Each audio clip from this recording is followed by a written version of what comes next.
नमस्कार विद्यार्थी मित्रांनो. जो MPSCच्या कंबाईंड पेपरवर जी आन्सर की आलेली त्याच्यावर जे आपण डिस्कशन करत होतो, तर त्याचा हा पार्ट बी आहे, पार्ट सेकंड आहे. आपण मगाशी क्वेश्चन नंबर 33वर व्हिडिओ जवळपास संपवलेलाच होता.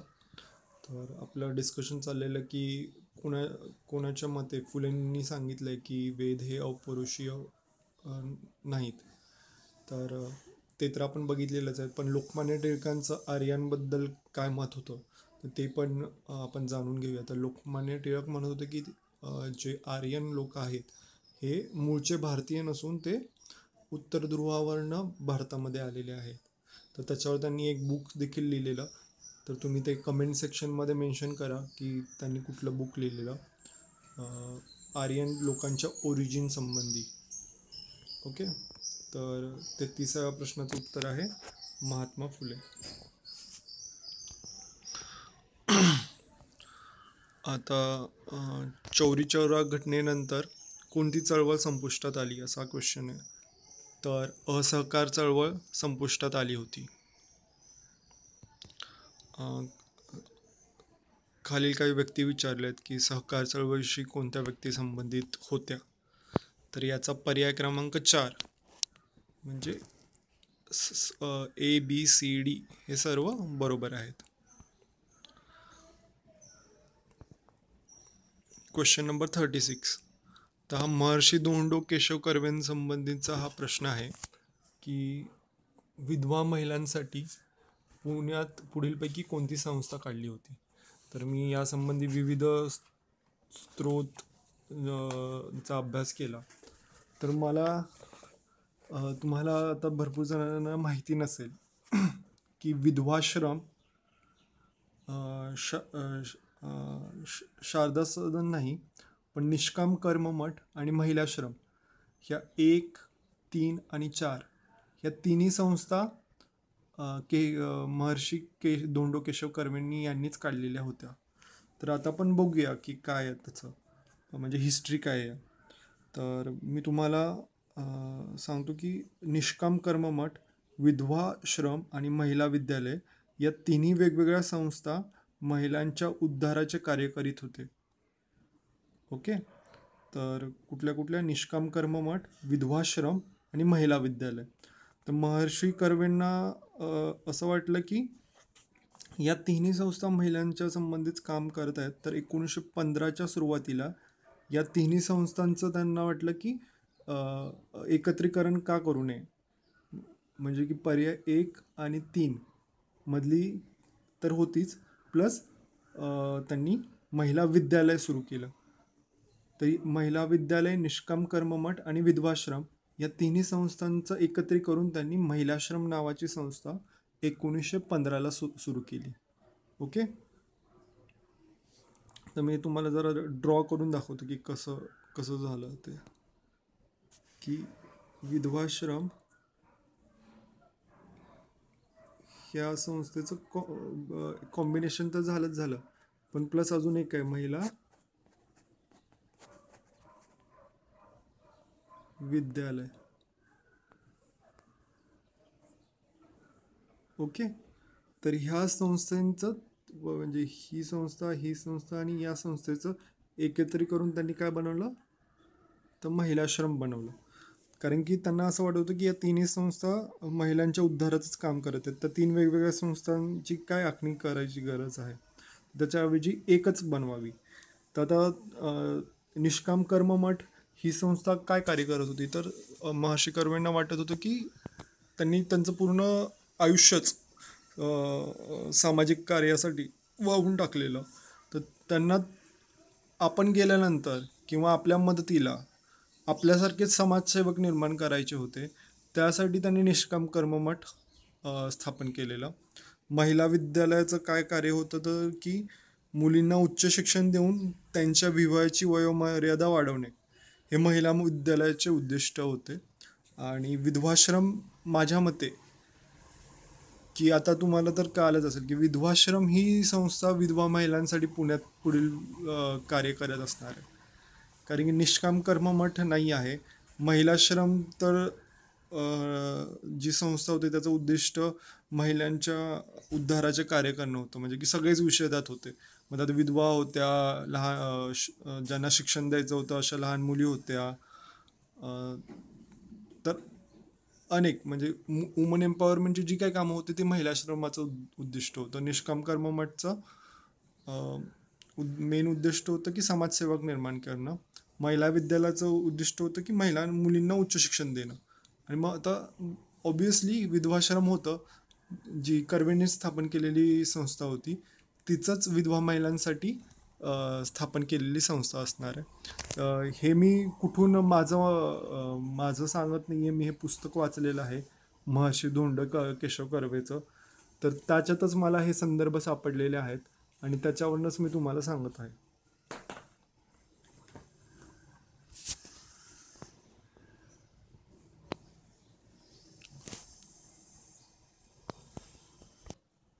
आता क्वेश्चन नंबर 37 बघूया आपण, की लखनौचा 1857च्या उठावाचे नेतृत्व अवधच्या बेगम यांनी केलं होतं. तर पर्याय एक हा बरोबर आहे. तर का केलेलं तर अवधचा जो नवाब होता त्याचं डलहौसीने गैरकारभार दाखवून त्याचं संस्थान खालसा केलेलं आणि त्याला स्वतःला अ, ब्रह्मदेशात जेलमध्ये ठेवलेलं त्याने, डलहौसीने, गैरकारभाराच्या नावाखाली. तर जी अवधची बेगम होती, आता नवाब नाही आहे तर त्या बेगमने लखनौमधून 1857च्या उठावाचे नेतृत्व केलं होतं, कारण की तिला तिचं जे संस्थान होतं ते परत मिळवायचं होतं. ठीक आहे, मग पर्याय 1 बरोबर आहे. तर पुढचं बघूया. आता हा 1949 प्रादेशिक विद्यापीठाची स्थापना कुठे झाली होती? तर याचं बरोबर उत्तर आहे पुणे, पण आयोगाने उत्तर दिलेलं आहे अमरावती. तर हे निश्चितच चेंज होईल. ज्यांनी कोणी पुणे दिलं आहे त्यांनी एकदम शुअर राहा की याचा पर्याय नक्कीच चेंज करेल. आणि तुम्ही आयोगाला पत्र पाठवायला विसरू नका. आणि पत्र पाठवताना संदर्भ कुठले द्यायचे, तर न्यूजपेपरचे असतील तर चालतील. इंटरनेटवर कुठल्या गव्हर्नमेंटच्या ऑथेंटिक सोर्स सापडले असतील तरी ते देखील चालतील.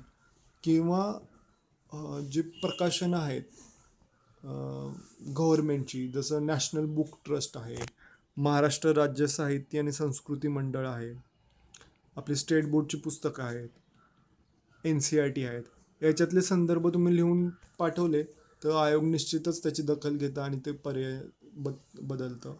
हे मला अनुभवावरनं इतका वर्षाच्या कळालेलं आहे, ते तुमच्याबरोबर मी शेअर करतो. 1919च्या कायद्याच्या कडक तरतुदीमुळे पुढीलपैकी कोणत्या वृत्तपत्रांनी त्यांचे प्रकाशन बंद केले होते? तर याचं उत्तर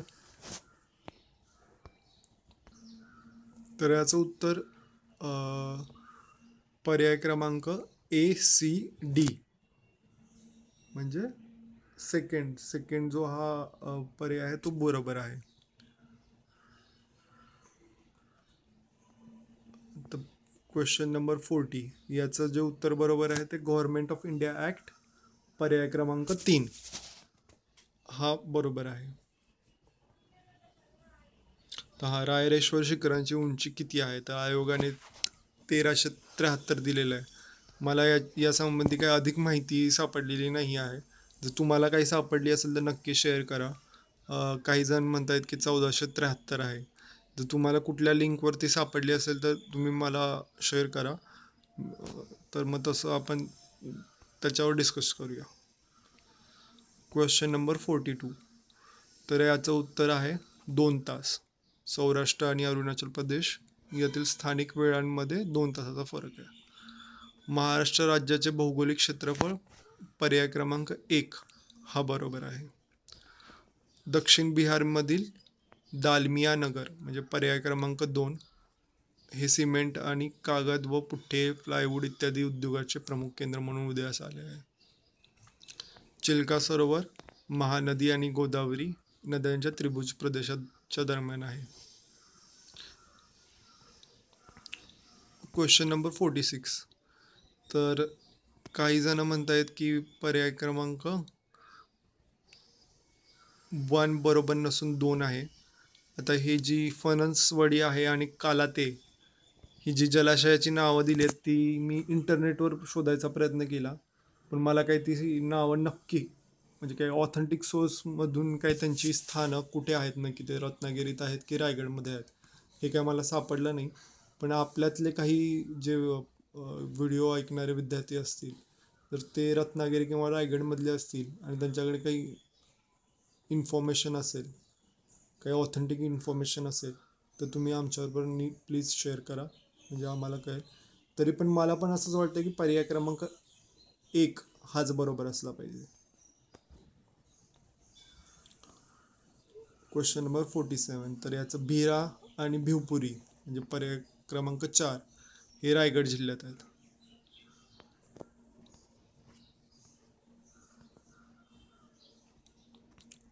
हा म्हणजे की एकदमच भूगोलाचा बेसिक क्वेश्चन आहे. हा सर्वांना आलाच पाहिजे होता, कारण की हे याच्यावर बरेच क्वेश्चन आयोगाने विचारलेले सुद्धा आहेत की या नद्यांबद्दल किंवा या महादेव डोंगररांगाच्या संबंधी, नरसोबा वाडीच्या संबंधी. तर यातलं पर्याय क्रमांक 4 विधान ABC बरोबर आहे. हां, तर हे बऱ्याच जणांना याच्याबद्दल शंका आहे की मध्य व दक्षिण सह्याद्री यांच्या दरम्यान कुठली खिंड आहे. कारण की सह्याद्री म्हटलं तर आपल्या डोक्यात येतं की महाराष्ट्र, पण असं नसून की जो पूर्ण पश्चिम घाट आहे, जो गुजरातपासून लांब केरळापर्यंत पसरलेला आहे, त्याला आपण सह्याद्री म्हणतो. ते आपलं स्थानिक नाव आहे, पण त्याला वेस्टर्न घाट असं सुद्धा म्हणतात. त्यामुळे मध्य आणि दक्षिण सह्याद्रीला जी खिंड आहे, जी वेगळी करते, ती पालघाटचीच खिंड आहे. महाराष्ट्रात मध्य सह्याद्री येत नाही आणि दक्षिण सह्याद्री देखील येत नाही. कारण की सह्याद्री म्हणजे काही जणांनी फक्त महाराष्ट्रातली डोंगररांग असं समजलंय, तर असं नाही आहे. सह्याद्री म्हणजे वेस्टर्न घाट, ज्याला पश्चिम घाट देखील आपण म्हणतो, जो जो गुजरातपासून केरळापर्यंत पसरलेला आहे. म्हणून याचं उत्तर पालघाटच पाहिजे.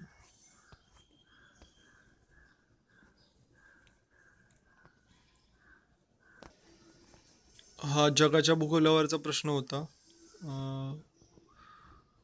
तर याच्यातला पर्याय क्रमांक 1 हा बरोबर आहे की रोका हा ब्राझीलमध्ये स्थलांतरित शेतीचं नाव आहे. लदांग हे मलेशियातलं शेतीचं नाव आहे. चेना हे श्रीलंकेतल्या स्थलांतरित शेतीचं नाव आहे आणि मसोले हे झेरा या देशातल्या स्थलांतरित शेतीचं नाव आहे.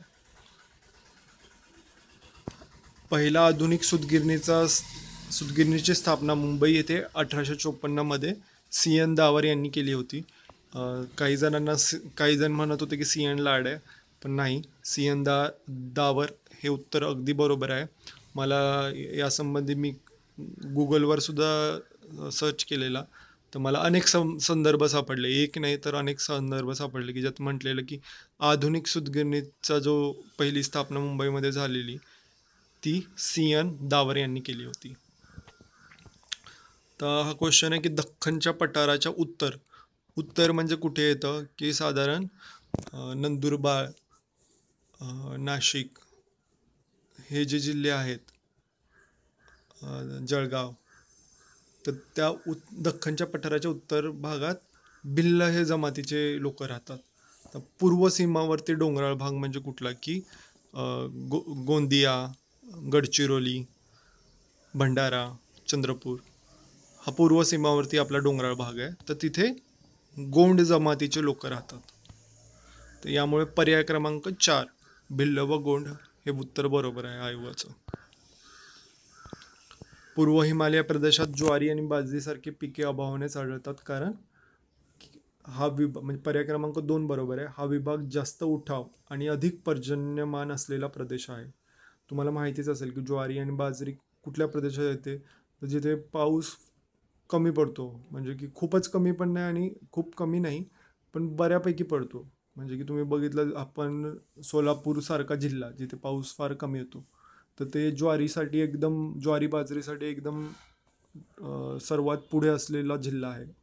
नुसतं महाराष्ट्रातला नाही, तर पूर्ण देशामध्ये जर तुम्ही बघितलं कुठल्या जिल्ह्यामध्ये सगळ्यात जास्त ज्वारी बाजरीचं उत्पादन होतं, तर तो जिल्हा आहे सोलापूर. मग तशा प्रकारचं हवामान असलेलं हवामान ज्वारी बाजरीसाठी लागतं. आणि पूर्व हिमालयात काय आहे, तर तिथे उठावाचा जास्त प्रदेश आहे. उठावाचा म्हणजे की तिथे तिथली ती जमीन सुद्धा जी मृदा असते, सॉईल असते, ती परिपक्व नसते, त्यात सगळे घटक नसतात जे ज्वारीसारख्या पिकाला लागतात. तर नाचणी वगैरे बघितलं, तर नाचणी ही जास्त पाऊस असलेल्या प्रदेशात आणि जिथे डोंगर उतारावर आहे, की जिथे फारच अपरिपक्व अशी मृदा आहे, तर त्या प्रदेशात नाचणीसारखं पीक फार चांगलं येतं. उष्णकटिबंधीय सदाहरित जंगलांचा संबंधीचा क्वेश्चन आला, ट्रॉपिकल एव्हरग्रीन फॉरेस्ट संबंधी. तर यातला पर्याय क्रमांक ACD हे बरोबर आहे. तर सदाहरितच म्हणजेच की सदाहरित म्हणजे जे नेहमी एव्हरग्रीन असतात अशा जंगलांना सदाहरित म्हणतो, की ज्यांची 12 महिने आपण बघितलं तर ते जंगल हिरवीगारच दिसतात. आपल्या सह्याद्रीच्या पण काही पट्ट्यांमध्ये अशी जंगलं आहेत, तर तुम्ही त्याच्याबद्दल पण माहिती काढा. सह्याद्रीच्या डोंगर रांगेत आहेत. आणि दुसरं म्हटलं अंदमान निकोबारमध्ये आहेत. आणि जे आपला ईशान्येचा भाग आहे, अरुणाचल प्रदेश, मेघालय, नागालँड, तर या प्रदेशात सुद्धा एव्हरग्रीन फॉरेस्ट आहेत. तर जो पर्याय क्रमांक B आहे, वार्षिक पानगळ होते, हा तर चुकीचाच होता. आणि इतर जे स्टेटमेंट आहेत ACD हे तिन्ही बरोबर आहेत. हां, राजस्थानच्या पश्चिमेकडे जैसलमेर, बारमेर, जोधपूर, बिकानेर या जिल्ह्यात काय आढळतं, तर चुनखडक, जिप्सम आणि मीठ. तर हे तुम्हाला जरा माहिती पाहिजे, की म्हणजे भूगोलाचा जर चांगला अभ्यास असेल तर तुम्हाला समजूनच जाईल की झारखंड कुठल्या खनिजांसाठी पुढे आहे, ओडिसा कुठल्या खनिजांसाठी पुढे आहे, महाराष्ट्र कुठल्या खनिजांसाठी पुढे आहे, आंध्र प्रदेश, तेलंगणा. तर त्याच्यावरनं जर एखाद्याचा तो खनिजांचा चांगला अभ्यास झाला असेल तर त्याच्यासाठी हा प्रश्न सोपा होता, एवढा अवघड नव्हता. हा प्रश्न फारच इंटरेस्टिंग आहे, की बऱ्याच जणांनी काय वाचलं, की फक्त एवढा मोठा प्रश्न वाचण्याऐवजी काय केलं त्यांनी, शेवटची ओळ वाचली फक्त, की सामाजिक घटक सातत्याने उच्च राहिलेल्या जननदरास जबाबदार आहे. तर आणि त्यांनी काय मार्क केलं, B आणि C म्हणजे पर्याय क्रमांक 2. तर नाही, त्यांनी एक विचारलेलं आहे, एक आर्थिक आणि एक सामाजिक घटक सातत्याने उच्च राहिलेल्या जननदरास जबाबदार आहे. तर जो आर्थिक घटक आहे तो धीमा गतीने होणाऱ्या शहरीकरणाची प्रक्रिया आहे. आणि जो सामाजिक घटक आहे तो शिक्षणाचा अभाव आहे. म्हणून पर्याय क्रमांक 1 हा बरोबर आहे. आणि मला वाटत नाही की आयोग याच्यात काही बदल करेल.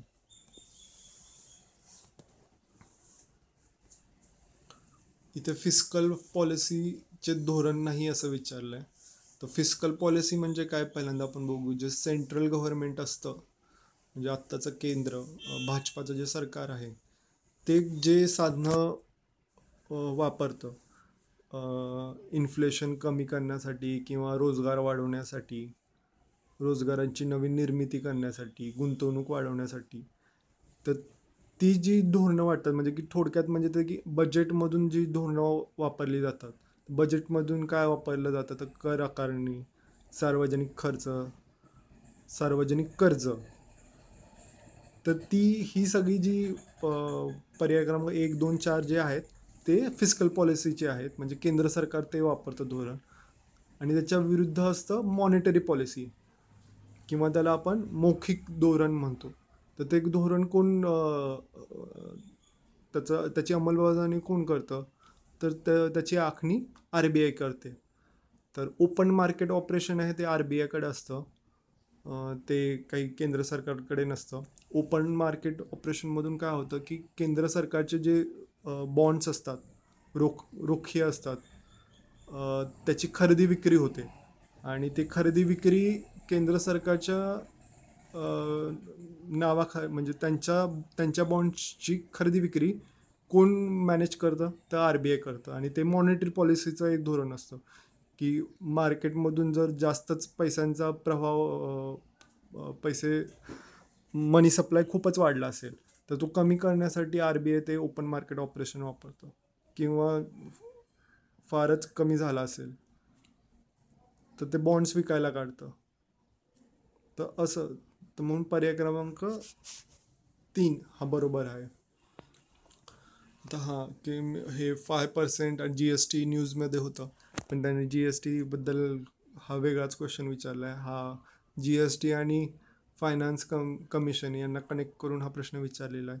तर मी याच्याबद्दल सर्च केलं, तर पर्याय क्रमांक 3, जे 13व्या वित्त आयोगाने रेकमेंड केलेलं की 5 व 60% GST असावा. 1990 आणि 91 भारतात निर्यात होणाऱ्या प्रमुख वस्तू होती ती रत्न आणि अलंकार. हे देखील उत्तर बरोबर आहे. मी याच्याबद्दल स्वतः माहिती काढलेली आहे. आणि पर्याय क्रमांक 2 हा बरोबर आहे. हा एकदम म्हणजे याच्यात बदल होण्याची शक्यता जास्त असलेला प्रश्न आहे. मी जी फिस्कल डिफिसिट आहे ते 2.5% काय एस्टिमेटेड नव्हतं, ते साधारण 4 किंवा 4.5% होतं. म्हणजे की 4 आणि 2.5 मध्ये बराच फरक आहे. म्हणून 2.5 तर हे नक्कीच चुकीचं आहे. आणि आयोगाने स्वतः म्हटलेलं आहे की पर्याय क्रमांक ए चुकीचा आहे. तर मग प्रश्न नीट वाचला पाहिजे होता. इथे काय म्हटलेलं आहे की कोणते निरीक्षणं बरोबर नाही आहेत. तर तर आपल्याला कळतंय की स्टेटमेंट ए आणि स्टेटमेंट सी हे दोन्ही बरोबर नाही आहेत. पण जर पर्याय बघितले तर स्टेटमेंट ए आणि सी चूज करायचा दिलेलाच नाही आहे.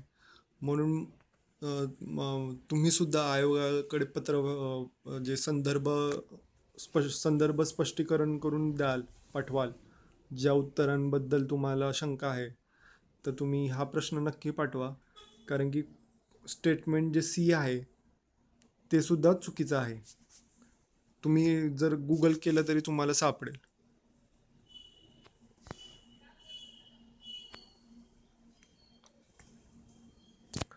तर डिफिसिट फायनान्सिंगमध्ये काय काय येतं हा प्रश्न आहे. तर पर्याय क्रमांक 4 हा बरोबर आहे.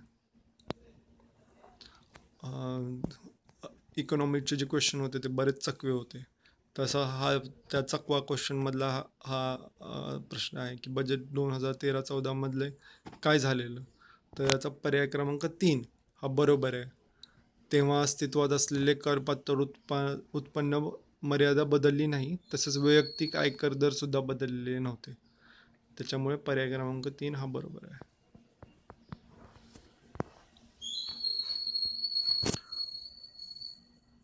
हा करंट डेली स्टेटस बद्दलचा क्वेश्चन आहे. तर याच्यातला माझ्या मते तर पर्याय डी हा बरोबर आहे. कारण की ABC हे करंट डेली स्टेटसशी तर रिलेटेड नाही आहेत, त्याचा काही संबंध नाही आहे. आणि त्याच्यामुळे ABC जर पर्याय चुकीचे असतील तर हा पर्याय डी हा बरोबर आहे. याच्याबद्दल अजून काही माहिती मिळाली तर तुम्ही प्लीज कमेंट सेक्शनमध्ये शेअर करा.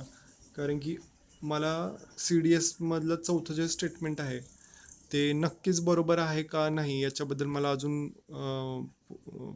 पूर्ण माहिती मिळालेली नाही आहे. पण मिळाल्यावर मी नक्कीच तुमच्याबरोबर ती शेअर करेन. तरी सध्या पुरतं मला हे स्टेटमेंट 2 बरोबरच वाटतं. तर which country occupied first position in India's imports in हा क्वेश्चन होता. तर याचं उत्तर चीन आहे. याचं उत्तर चीन आहे. पण काही सेटमध्ये बहुतेक याचं उत्तर US दिलं आहे. तर मला तर काही माहीत नाही. माझ्याकडे फक्त संच ए आणि बी बद्दल माहिती आहे. पण कदाचित संच सी आणि डी मध्ये जर याचं उत्तर USA दिलं असेल तर तुम्ही कमेंट सेक्शनमध्ये मेन्शन करा की की क्वेश्चन नंबर 64चं जे उत्तर आहे ते तुमच्या आन्सर कीमध्ये ए दिलेलं आहे. खरं उत्तर तर चीन आहे. चायनाचंच सर्वाधिक आयात आपण 2012-13 केली ती.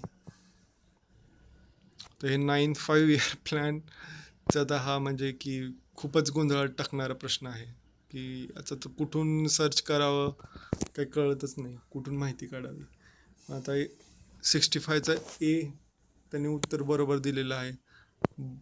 पण तुमच्याकडे काही माहिती असेल या संबंधी तर प्लीज शेअर करा. The need for deficit financing in India arises out of. तर यातले जे पर्याय ए आणि बी हे दोन्ही बरोबर आहेत.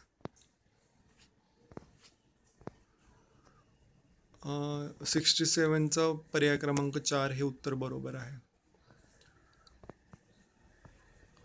68 बद्दल बरेच मतभेद आहेत की नक्की काय उत्तर पाहिजे, इन्क्रीज पाहिजे की डिक्रीज पाहिजे.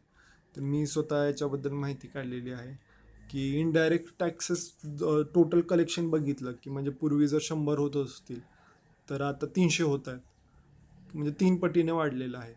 पण टोटल जर टॅक्स कलेक्शनचं प्रमाण बघितलं, म्हणजे टोटल जो टॅक्स कलेक्ट होता म्हणजे इनडायरेक्ट टॅक्स आणि डायरेक्ट टॅक्स हे दोन्ही जरी कंबाईन करून इनडायरेक्ट टॅक्सचा जो रेशो बघितला तर तो डायरेक्ट टॅक्सच्या मानाने सरळ कमी होताना तुम्ही दिसतोय. तर तुम्ही त्या संबंधी जर काही इमेजेस वगैरे बघितले म्हणजे ग्राफ बघितला डायरेक्ट टॅक्सचं प्रमाण टोटल टॅक्समध्ये आणि इनडायरेक्ट टॅक्सचं टोटल रेव्हेन्यू कलेक्शनमध्ये, तर तुम्हाला सरळ दिसून येईल की इनडायरेक्ट टॅक्सचा जो रेशो आहे टोटल टॅक्स कलेक्शनची टोटल टॅक्स रेव्हेन्यूशी तो डिक्रीज होतोय. म्हणून पर्याय क्रमांक 2 हा बरोबर आहे. हां, तर या क्वेश्चनबद्दल पण बऱ्याच जणांना शंका होती की कुठला पर्याय बरोबर आहे. तर पर्याय क्रमांक जर तुम्ही बघितलं की नरसिंह कमिटी जी 92ला आहे, म्हणजे नरसिंह कमिटी नंबर 2. कारण की नरसिंह कमिटी एक जे LPG इरानंतर सुद्धा 1990 नंतर लगेच 1992च्या आसपास स्थापन करण्यात आली होती की बँकिंग सेक्टरमध्ये कसे रिफॉर्म्स आणावे. मग 4-5 वर्ष गेल्यानंतर 1998ला परत तेच नरसिंहमला परत बोलवण्यात आलं आणि दुसरी बँकिंग रिफॉर्म कमिटी स्थापन करण्यात आली. त्याला नरसिंह कमिटी 2 असं पण म्हणतात. तर मी त्या कमिटीचे पूर्ण रेकमेंडेशन वाचलेले आहेत आणि त्यात त्यांनी सरळ सरळ म्हटलेलं आहे की recapitalization of banks from the government budget बिलकुल करू नका. आणि setting up a new and higher norms for capital adequacy हे देखील त्यांनी रिकमेंड केलेलं. कारण की याचं कारण काय होतं की तेव्हा जे जागतिक मंदी आलेली बऱ्यापैकी, कारण की जे एशियन टायगर्स नावाच्या कंट्री होत्या. एशियन टायगर्स कंट्रीमध्ये कुठले देश येतात तर मलेशिया, थायलंड आणि सिंगापूर या कंट्रीमध्ये जे ओपन FDI पॉलिसी वापरलेली, जे कॅपिटल अकाउंट कन्व्हर्टिबिलिटी वापरली गेलेली होती, त्याच्यामुळे तिकडची अर्थव्यवस्था कोलमडली होती. आणि ज्या 3 अशा मोठ्या देशांची जी अर्थव्यवस्था कोलमडली होती, जे त्याच्यामुळे जागतिक आर्थिक विकासावर त्याचा निश्चित परिणाम झाला आणि त्याचा परिणाम भारतावर झाला. तर म्हणजे की तुम्हाला माहिती आहे की एकदा मार्केट घसरायला लागलं की सगळं जगभरच घसरतं. तर आणि याचा इम्पॅक्ट मोस्टली काय होतं की बँकांनी जे लोन दिलेले होते ते परत मिळत नाहीत. म्हणून नरसिंह 2 कमिटीने सांगितलेलं की याच्यापासून जसं आता बेसल 3 नॉर्म्स येत आहेत, नवीन नॉर्म्स येत आहेत, कारण की 2008ला सबप्राईम क्रायसिस झालेला आणि त्याच्यानंतर मग सांगितलेलं की बँकांनी जास्त पैसे बाजूला ठेवावे आणि कमी पैसे लोनमध्ये टाकावे, म्हणजे कमी रिस्क घेऊन लोन द्यावं. म्हणूनच तेव्हासुद्धा हीच कारणं लक्षात घेऊन नरसिंह कमिटीने सांगितले की new and higher norms for a capital adequacy. त्यामुळे फक्त पर्याय क्रमांक 4 म्हणजे स्टेटमेंट बी हे रॉंग आहे, बाकीचे स्टेटमेंट ए, सी आणि डी हे बरोबर आहेत. तर या प्रश्नांबद्दल बरंच कॉन्ट्रोवर्सी आहे, पण मी एवढं तुम्हाला सांगू शकतो की स्टेटमेंट जे बी आहे ते बरोबर आहे आणि स्टेटमेंट ए हे चुकीचं आहे माझ्या मते तरी, कारण की reserve bank presently provide estimates of the supply of money in terms of M1 concept of money supply नसून तर ते M2, M3 आणि M4 या तिन्ही चारही पद्धतीचा ते उपयोग करतात. तर मला याच्याबद्दल जी अधिक माहिती आहे ना ती इकॉनॉमिक्सचं जे बुक आहे दीपस्तंभचं स्पर्धा परीक्षा अर्थशास्त्र पार्ट 1 याच्यामध्ये सापडलेलं. डॉक्टर किरण देसलेचं पुस्तक आहे. त्याचा जो पार्ट 1 आहे त्याचं जे पेज नंबर 63 आहे त्याच्यात त्यांनी सरळ सरळ म्हटलेलं आहे की जे डॉक्टर वाय व्ही रेड्डीच्या कार्यगटाखाली त्यांनी एक कमिटी स्थापन केलेली की रिझर्व्ह बँकेचा पैशाचा साठा कोणत्या पद्धतीने मोजायचा. तर त्यांनी M0, M1, M2 आणि M3 असा सुचवलेला, म्हणजे की M4 सोडून बाकी सगळं M0 पासून M3 पर्यंत सुचवलं होतं. त्यामुळे कदाचित त्याच्यामुळे आयोगाने पर्याय क्रमांक 1 हा चुकीचा दिलेला होता आणि त्याच्यामुळे फक्त पर्याय क्रमांक 2 म्हणजे फक्त स्टेटमेंट बी हे करेक्ट दिलं होतं. आणि आता उरलेले फक्त आता सायन्स आणि मॅथ्सचे क्वेश्चन उरलेले आहेत, ते मी आता पुढच्या पार्ट 3 बनवेन त्याच्यामध्ये घेईन, कारण की एकदमच मोठा व्हिडिओ बनला तर तो डाउनलोड व्हायला पण भरपूर वेळ लागतो. परंतु तुमचे काही सजेशन्स असतील, काही शंका असतील तर तुम्ही नक्की त्या कमेंट सेक्शनमध्ये शेअर करा आणि मी तुमच्याबरोबर पार्ट 3 हा व्हिडिओ घेऊन लवकरच तुमच्या समोर येईन. धन्यवाद माझा व्हिडिओ बघितल्याबद्दल.